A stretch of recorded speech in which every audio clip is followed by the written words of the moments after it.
बिस्मिल्लाहिर्रहमानिर्रहीम। अस्सलाम वालेकुम। पिछले दिनों एक किताब में मैंने एक वाक़या पढ़ा और वो वाक़या मुझे बहुत पसंद आया। और वो वाक़या इस्लाह नफ्स के लिए और इंसान के जो गुस्से की कैफ़ियत हैं उनको कंट्रोल करने के लिए बहुत ही मुनासिब था। तो मैंने ये ज़रूरी समझा कि आपके साथ वो शेयर कर दूं।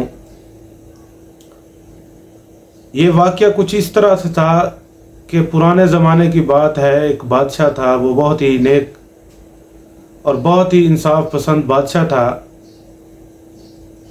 उस बादशाह को अपने बेटे की तरबियत का ख़्याल आया तो उसने वक्त के एक बुज़ुर्ग के पास अपने बेटे को भेजा और उस बुज़ुर्ग से दरख्वास्त की कि मेरे इस बेटे की तरबियत कर दें। और बादशाह का बेटा उस बुज़ुर्ग की खिदमत में रहने लगा। बुज़ुर्ग ने 2-3 दिन तो उसे देखा। जब उसने उसके मिजाज को परखा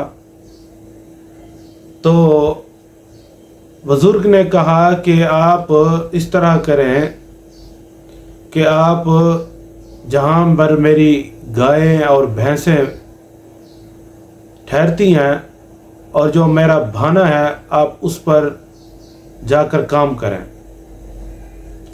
शहज़ादा बहुत हैरान हुआ कि मैं बादशाह का बेटा हूँ और शहज़ादा हूँ और बुज़ुर्ग मुझे ऐसे मुशक्क़त वाले काम पर भेज रहा है। लेकिन उसने हुक्म की तामील करते हुए वहाँ जाकर काम करना शुरू कर दिया। कुछ दिनों के बाद भाने में एक अजीब सा वाक़या पेश आया। बुज़ुर्ग की खादमा ने गोबर का टोकरा उस शहज़ादे की तरफ लड़खड़ा दिया और गोबर गिरकर शहज़ादे के कपड़ों पर लग गई। शहज़ादा बहुत ही गुस्सा हुआ और उसने उस खादमा की शिकायत बुज़ुर्ग से कर दी। बुज़ुर्ग ने उसे समझा बुझा कर वापस भेज दिया और फिर वो काम करने लग गया। कुछ दिनों बाद फिर उस खादमा ने उस शहज़ादे पर गोबर का टोकरा डाल दिया और फिर शहज़ादा फिर गुस्से हुआ और उसकी शिकायत दोबारा बुज़ुर्ग के पास लगा दी। तो इसी तरह बार बार होता रहा। तो जब शहज़ादे का गुस्सा ख़त्म हो गया और वो इस बात को मामूली समझने लग गया तो फिर उस अल्लाह के बुज़ुर्ग ने शहज़ादे को वापस अपने बाप की तरफ भेज दिया। जब शहज़ादे ने जाकर अपने बादशाह बाप को ये वाक़यात सुनाए तो वो बादशाह अल्लाह के बुज़ुर्ग के पास तशरीफ़ ले आया और उनसे दरियाफ़्त किया कि ये शहज़ादे को मैंने उसकी तरबियत के लिए आपके पास भेजा था लेकिन आपने उसे बहाने में काम पर लगा दिया और फिर कुछ दिनों बाद आपने उसे वापस भेज दिया। ये सब क्या माजरा है? अल्लाह के उस बुज़ुर्ग ने फरमाया कि तेरे इस बेटे में मिजाज की शिद्दत थी और तलख़ी थी और मिजाज का बहुत ही गर्म और तेज़ था।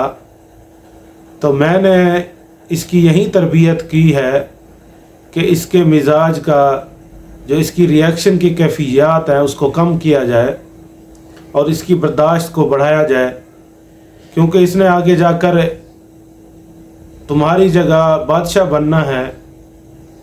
तो गुस्से वाला बादशाह वो कामयाब नहीं हो सकेगा। तो इसकी तरबियत के लिए यही काफ़ी था कि इसका यही इलाज किया जाए। तो अगर हम आज देखें तो इस तरह के बुज़ुर्ग नायाब हैं और इस तरह की चीज़ें नायाब हैं और सिर्फ़ जो है वो ज़हरी लिबास रह गया है और ज़हरी रसूमात और आदाब और चीज़ें रह गई हैं।